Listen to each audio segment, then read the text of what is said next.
Merci d'avoir choisi PPACI TV pour un nouveau journal. Mesdames et messieurs, bonsoir. Au sommaire de cette édition, affaire Damana Adia-Picas, la convocation de trop qui a fait réagir le parti hier jeudi 17 avril lors d'une conférence de presse au siège du parti pour donner sa position. Le peuple adjoukrou a partagé sa culture une fois de plus à l'occasion de la 3e édition de la fête de la Renaissance qui s'est tenue à Dabou dans la région des Grands Ponts. Suite à la convocation et à l'audition du 2e vice-président du Conseil stratégie et politique Damana Adia-Picas le mercredi 16 avril par la police nationale, son parti s'est exprimé hier jeudi 17 avril au cours d'une conférence de presse pour cette convocation de trop. Sylvain Lobo. Le mercredi dernier, la convocation du vice-président du Parti des peuples africains Côte d'Ivoire, Damana Adia-Picas, par la préfecture de police d'Abidjan soulève de vives inquiétudes. Officiellement, il s'agit d'une plainte pour diffamation. Mais pour beaucoup, cette affaire masque une toute autre réalité, une tentative de museler un opposant. À cet effet, le Parti des peuples africains Côte d'Ivoire a tenu une conférence de presse hier jeudi 17 avril 2025 pour clarifier la position du PPACI. Damana Adia-Picas, figure emblématique du PPACI, est accusé d'avoir diffamé Bamba Yakuba, ancien porte-parole de la CEI, pendant la crise post-électorale de 2010. Le PPACI monte donc au créneau pour défendre le 2e vice-président du CSP. Le PPACI, tout en s'en tenant au motif officiel de la convocation de Damana Adia-Picas, est en droit de se poser des questions. Cependant, le PPACI se donnera le temps de réagir très bientôt à toute cette agitation du régime RHDP que traduisent les propos de leur porte-parole. Le PPACI espère seulement qu'en cette année électorale, le régime RHDP ne s'inscrira pas dans une manœuvre d'intimidation et de musellement du parti du président Laurent Gbagbo et de ses militants dans le but inavoué de les empêcher de mener à bien, à terme, le combat démocratique engagé pour des élections inclusives et transparentes. En tout état de cause, le PPACI reste plus que jamais déterminé dans ce combat pour des élections inclusives et transparentes. Le parti suivra attentivement l'évolution de cette affaire et appelle ses militants à rester sereins, mobilisés et à l'écoute de la direction. En conférence de presse pour le vice-président Damana Adia-Picas, cette provocation de la police nationale est une énième entrave à la justice, est une énième encore tentative de museler l'opposition. Le 3 avril dernier, nous avons été invités sur le plateau de la chaîne Live TV dans le cadre de la fête de la Renaissance. Ainsi, aux environs de 19 h, nous nous sommes rendus au siège Live TV pour que cette émission ait lieu. Et au cours de cette émission, des préoccupations nous ont été posées, notamment sur les événements de 2010. Et nous nous sommes évertués à donner les explications concernant ce qui s'est passé réellement en 2010.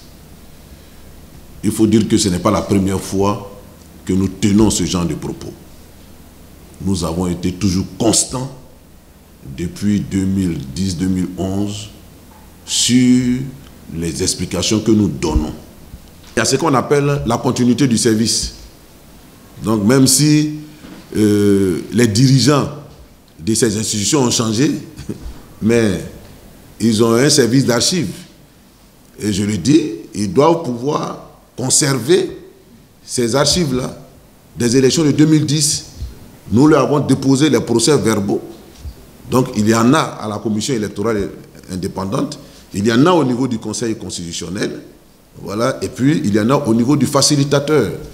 Pour le PPACI, cette convocation est clairement une manœuvre d'intimidation. Le secrétaire général du parti, l'honorable Jean-Gervais Tchéidé, à la tête d'une importante délégation qui l'a accompagné dans l'antre. Pendant que cette affaire défraie la chronique partout à Abidjan, le président exécutif du PPACI, le professeur Sébastien Dano Djedji, après avoir clairement signifié la position du PPACI, entend ne plus se laisser faire devant tous les abus et juridictions encore de la justice ivoirienne. Aujourd'hui, nous parlons de Picasse. Picasse aurait pu être arrêté hier. Parce que quand on pense à ce que les uns et les autres déclarent par la suite, notamment à Djoumani, on aurait pu trouver un autre motif pour l'arrêter. Dieu a fait qu'il nous est revenu, on va s'en contenter. Mais je veux dire que dans un pays, quand on dirige un pays, on dirige aussi les contradictions. C'est la gestion des contradictions qui font la grandeur d'un homme. Si on est incapable de gérer les contradictions, ça n'a pas la peine de diriger un pays. Dans un pays, on n'est pas dans une entreprise où le chef vient, il indique ses irritations, tu n'es pas d'accord, tu sors. Gérer un pays, c'est gérer la population, gérer les contradictions, gérer les ethnies, gérer les religions, gérer tout ce que vous voulez. Ça, on appelle gérer un pays. Même les problèmes soient réglés dans le dialogue et non dans la répression, non dans l'intimidation, non dans la terreur, non dans l'emprisonnement. C'est pas bon pour un pays. Et le président Laurent Gbagbo se bat pour ça. C'est pour cela qu'à son nom, je vais encore retirer ici que nous avons beaucoup de prisonniers d'opinion dans nos prisons. Il y en a beaucoup. Je citerai quelques-uns. Il y a Dosso Charles Rondel qui est en prison pour avoir osé dire que la vie est chère. Il y a Kipé Armand, c'est bien son nom, qui est en prison pour avoir osé dire que la vie est chère. Et pourtant, la vie était chère et la vie est chère. Gala Kolobi, il est en prison. Pourquoi? Pour avoir exprimé son opinion. Parce qu'il est cyberactiviste. Et ils sont nombreux. Je ne cite que ces deux-là, des trois-là, mais ils sont nombreux. Nous demandons la libération de nos camarades. Nous demandons la libération de tous les prisonniers politiques. C'est pour ça que nous sommes là. Justice ou règlement de compte. Alors que cette affaire ne fait que commencer, les regards se tournent aussi vers un autre front, celui de la commission électorale indépendante. Sa restructuration, voire sa dissolution, reste une revendication forte de l'opposition qui dénonce une mainmise du pouvoir sur l'organisation des scrutins. En Côte d'Ivoire, la convocation du deuxième vice-président Damana Adia-Picasse suscite la controverse. Officiellement poursuivi pour diffamation, il serait en réalité visé pour un discours politique. Ce nouvel épisode judiciaire relance les inquiétudes sur les dérives autoritaires du régime en place. Toujours avec Sylvain Lobo. Le mercredi dernier, la convocation du vice-président du Parti des peuples africains Côte d'Ivoire, Damana Adia-Picasse, par la police d'Abidjan soulève de vives inquiétudes. Officiellement, il s'agit d'une plainte pour diffamation. Mais pour beaucoup, cette affaire masque une toute autre réalité, une tentative de museler un opposant politique. Damana Picasse, figure emblématique du PPACI, est accusé d'avoir diffamé Bamba Yacouba, ancien porte-parole de la CEI, pendant la crise post-électorale de 2010. Pourtant, selon plusieurs sources, c'est surtout son discours prononcé à Dabou lors de la mémorable fête de la Renaissance les 11 et 12 avril qui dérange le pouvoir en place. Monsieur le Président, nous sommes debout. Nous sommes le parti des peuples africains. Et Monsieur le Président, vous avez inauguré une ère en Afrique, une ère de résistance, une ère de dignité. Ils ont cru que là vous allez voir, ils allaient étouffer cette graine. Malgré le fait qu'on vous a déporté, mais cette graine a commencé à produire ses fruits un peu partout en Afrique.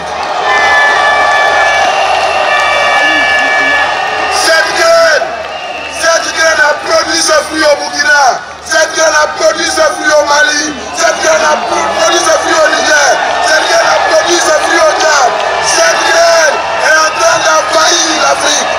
Dans ce discours, Damana Picasse appelle à la floraison de la graine de la liberté et de la souveraineté enfouie dans le cœur des Ivoiriens par l'ancien président Laurent Gbagbo. Il fustige par ailleurs les dérives autoritaires du régime RHDP. Des propos que les autorités jugeraient subversifs, preuve d'une crispation politique grandissante à l'approche des prochaines élections. Pour le PPACI, cette convocation est clairement une manœuvre d'intimidation. Le secrétaire général du parti, l'honorable Jean-Gervais Kéidé, à la tête d'une importante délégation, a accompagné Damana Picasse dans l'antre des autorités policières, témoignant ainsi de la solidarité et du soutien du parti à un camarade en difficulté. Pour de nombreux observateurs, ce nouvel épisode rappelle les heures sombres de la répression politique en Côte d'Ivoire. Arrestations arbitraires, procès expéditifs, stigmatisation de l'opposition, un passé que l'on croyait révolu. Des organisations de défense des droits humains s'inquiètent et appellent à la vigilance, car au-delà de la personne de Damana Picasse, c'est la démocratie ivoirienne qui vacille, fragilisée par des institutions partiales et une justice instrumentalisée. Alors que cette affaire ne fait que commencer, les regards se tournent aussi vers un autre front, celui de la commission électorale indépendante. La restructuration, voire sa dissolution, reste une revendication forte de l'opposition qui dénonce une mainmise du pouvoir sur l'organisation des scrutins. Justice ou règlement de comptes politiques, le doute plane. Une chose est sûre, la Côte d'Ivoire traverse une nouvelle zone de turbulence démocratique et les jours à venir seront décisifs. Après la convocation du deuxième vice-président du CSP, Damana Adia Picasse, retour à Dabou pour les dernières informations sur la fête de la Renaissance. Bienvenue à Dabou, porte du Leboutou, où le peuple Adjoukrou, comme à son habitude, a fait montre de sa culture particulière à cette troisième édition de la fête de la Renaissance. Revivons les moments forts de cette danse à la place de l'aérodrome de Dabou à Débrimou.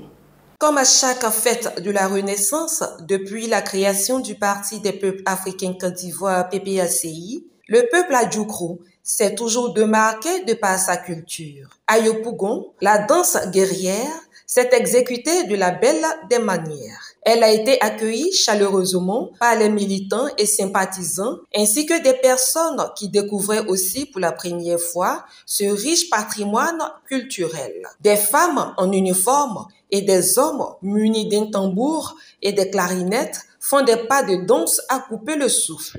Yopougon, Agboville, aujourd'hui Dabou, leur fief, ils sont venus nombreux. Les militantes, militants et sympathisants ont été abreuvés de cette danse. Dabou a marqué les esprits de toutes les délégations. Pour cette troisième édition à Dabou, chez lui, le peuple Adjoukrou n'a pas manqué le rendez-vous de la réjouissance. Paré de leurs accessoires de guerre, et pour la circonstance, le peuple Adjoukrou a fait une démonstration de force et de guerre à la place de l'aérodrome, lieu de la cérémonie. Ce sont des jeunes, des femmes, des hommes et des personnes du troisième âge qui ont répondu présents pour cette démonstration de force. Pour cette troisième édition, Dabou nous a nourris de sa belle culture, Dabou nous a bercés de ses chansons, Dabou nous a gratifiés de son caractère festif et Dabou toujours debout pour le président Laurent Gbagbo, président du PPACI. Au-delà de cette danse guerrière,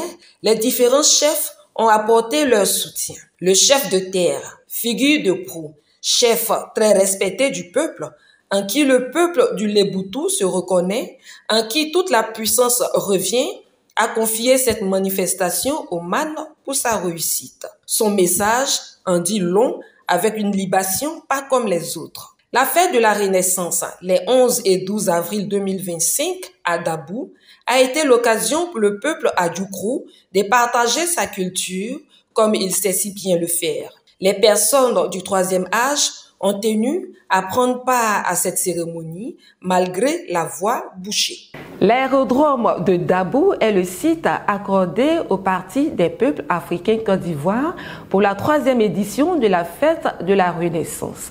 Ensemble avec Françoise Rabé, découvrons ce site. Dabou, chef-lieu de la région des Grands Ponts, a reçu les 11 et 12 avril dernier des hôtes particuliers et de marque. Il s'agit des militants, militantes, sympathisants et direction du Parti des peuples africains Côte d'Ivoire PPACI, avec à leur tête le premier leader, le président Laurent Gbagbo.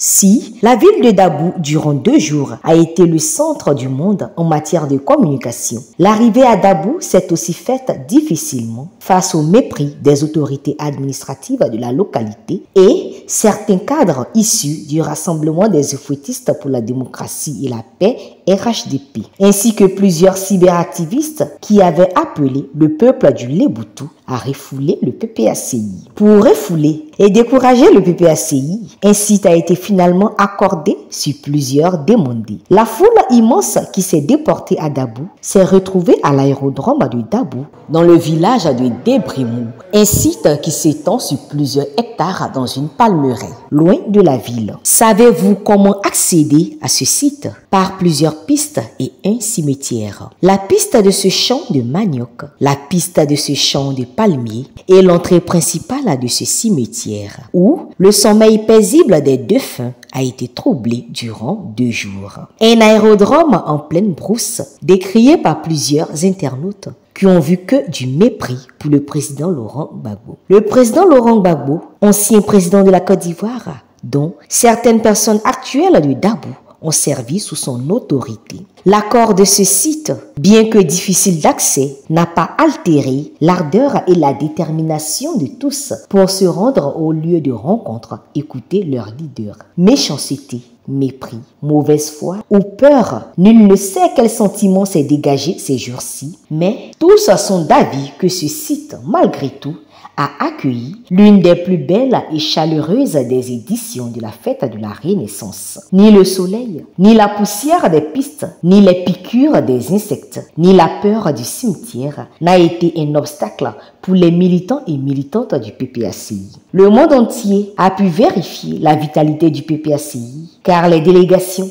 sont venues de toutes les régions de la Côte d'Ivoire et des districts, 33 au total. Les fédérations, les bases et sections étaient au rendez-vous. Le mépris affiché s'est transformé en joie. Les populations du Léboutou, dans leur grande majorité, ont accueilli leurs hôtes dans la paix et la ferveur, en présence de plusieurs délégations des partis politiques de l'opposition et de la société civile, notamment le PDCI RDA, conduit par l'ex-maire Noël Akossi Benjo, le Front populaire ivoirien FPI, l'AIRD de Kaye Eric, le PACID représenté par Pierre Constant Azia, le SDF du Cameroun, la représentation PPACI du Bénin, l'alternative citoyenne de Pluchéry Bali. Les fils et filles du pays, pour une journée, se sont tous retrouvés pour communier ensemble dans la paix et la joie. Au cours de ce rassemblement populaire, le président Laurent Gbagbo, après avoir dit merci aux militants des bases et à tous, a demandé à tout un chacun de se tenir prêt pour les batailles futures. Contre vents et marées, la 3e édition de la fête de la Renaissance aura tenu toutes ses promesses en matière de mobilisation. Au-delà de la mobilisation, qui reste un défi majeur pour les militants du PPACI, et le discours d'orientation du président Laurent Gbagbo lors de la fête de la Renaissance les 11 et 12 avril dernier, il y a eu le village et le concert de la Renaissance qui ont drainé du monde. Ange Abraham. Le vendredi 11 avril dernier, l'aérodrome de Débrimou, situé dans la commune de Dabou, a pris l'allure d'un concert géant et d'une foire commerciale. Après l'ouverture du village de la Renaissance, en présence de hauts responsables de la direction du parti, nous faisons immersion dans le village sous la direction de Nassé Gisèle, responsable du dit village. Le village de la Renaissance, c'est là où on vend de la nourriture, la boisson, il y a des retrouvailles ici et j'en passe. Les femmes sont contentes. Elles sont en train de préparer sur la stand. Actuellement, même, les bâches ne suffisent pas parce qu'il n'y a pas assez de bâches. Cette année, je n'ai pas eu assez de bâches. Mais les femmes, elles sont à l'air libre, en train de préparer, en train de manger. Et les militants aussi, ils sont très contents. Ils sont très contents. La nuit tombée, le village grouille des mondes. Les militants, clients du jour, se régalent en toute sérénité. Les commerçantes peuvent se frotter les mains. Je crois que l'ambiance est très bonne, ça va. Les affaires aussi, on fait avec, c'est bon. C'est bon, l'ambiance est bonne, les gens sont là, ils sont dans la fête comme on le dit. Et les Ivoiriens aiment bien la fête et nous aussi avec eux, on fait la fête. et c'est bon. Merci. On vend de la nourriture, un peu de placalique, de chenot, un peu de riz, un peu de chèvre et puis de la boisson. Toutes les boissons connues en Côte d'Ivoire. Moi, c'est Passilezou Madia et Sigbe. Je suis ici, je vends de la viande de porc avec de la boisson. Voilà. Avec un peu d'eau et un peu de sucrerie. L'ambiance en tout cas parfaite. Très parfaite. C'est choc, c'est chic. Voilà. En tout cas, il y a de l'ambiance, il y a de l'engouement, on voit, il y a du monde. C'est parfait. Il y a la soupe, il y a le riz qui est là. Les gens mangent bien. Ça va. Là, c'est notre président qui est là. La fête à salon d'intérêt. C'est notre président qui est là, donc c'est pour cela qu'on est venu même pour vendre. Moi, c'est Madame Dedjili. Je suis à Dabou ici. Je suis une femme à Doukrou. Ici, c'est chez nous, donc on est venu pour vendre. Donc, soyez les bienvenus ici. Il y a du bon poisson, d'eau douce, venez manger. C'est les chapeaux, moi je vends. Ça coûte 2000 francs. Ça coûte 500. Ça aussi, ça coûte 500 francs. Sifflet, ça coûte 100 francs. On ne se plaint pas ici, en tout cas, ça marche bien. Ça marche très bien. Satisfait de la qualité du service et de l'espace paisible, d'autres s'échauffent déjà pour le grand meeting.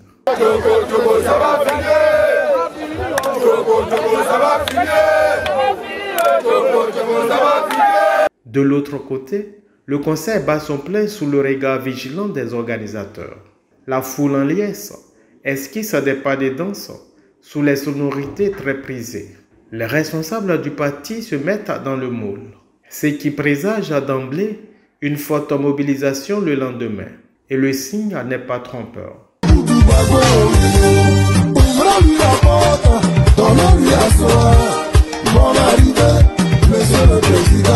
À la fête de la Renaissance, chaque militant s'occupe de son déplacement, sa restauration et toute autre dépense. Bravo aux militants.